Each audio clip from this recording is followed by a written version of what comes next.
We certainly didn't have to go far. A state of emergency was declared in New York, New Jersey, Tennessee. Plenty of people having trouble. Right here, officially, it's all different, but we got close to 11 inches in Central Park. But look what happens when you go and you have the snow plows. We've got big issues. 1.5 to 2 foot piles all over the city this morning. And look at the numbers from around the region. I want to show you Philadelphia, 13.5 inches. Places in Massachusetts, close to 1.5 foot. And look at Boston, just short at 5 inches, but of course still snowing just south of them. D.C. on the lower end, but some parts of Virginia and Maryland up to 8. The wind chill is going to be the next big issue. My lips are already starting to freeze. 12 below is what it feels like here, but 10 below Chicago. From Texas to Maine, wind chill advisories. Wow, this is going to stick. But look at Plymouth, Massachusetts. That's exactly where we find our Gio Benitez, still fighting the wind and snow. Gio?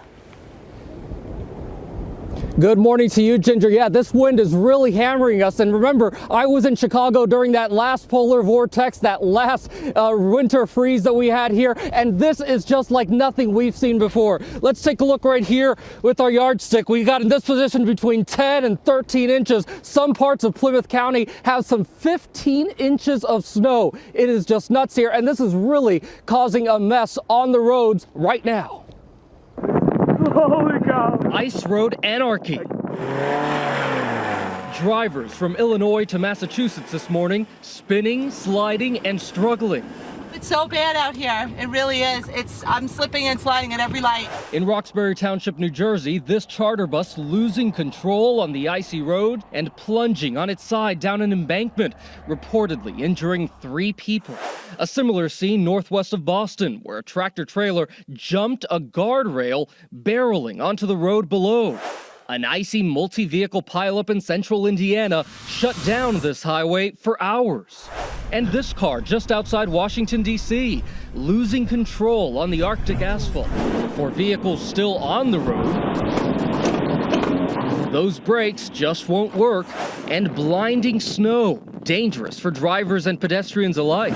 Watch how a sudden whiteout east of Chicago caused this person to virtually disappear, only to reappear just inches from this car. Watch again, the driver unable to see this pedestrian until the very last second. And overnight in New York City, the iconic 32-foot glass cube encasing Apple's flagship store shattered, reportedly by a passing snowblower. Reports say the panel will cost an estimated $445,000 to fix.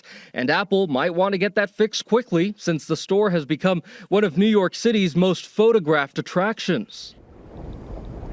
And take a look behind me. That bay, that famous bay here, is just completely frozen over. The feels like temperature right now, 9 degrees, but I gotta tell you, it feels much colder than that, Ginger.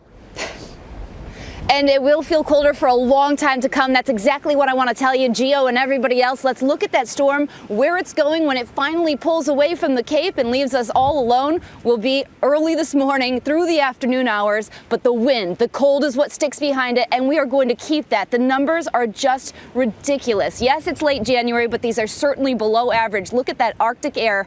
Green Bay will wake up to 2 Friday morning, Boston 5, even Raleigh at 13. George, right here in New York City, we're at 26 inches, 16 inches above where we should be at this time. And that means, thank you, Ginger. That means a lot of messy roads. WABC's Rob Nelson out there right now. Good morning, Rob.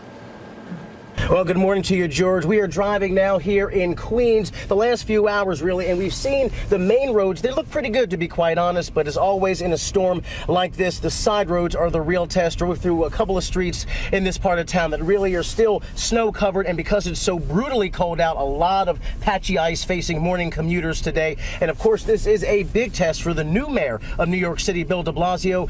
This is the second storm that he's had to deal with since taking office, and also a big decision today to keep New York City schools open. So the verdict is not in just yet, but a lot of it depends on how well and how safely those kids get to school, and of course employees get to work over the next few hours as the morning rush really begins to heat up in a very cold and snowy New York City.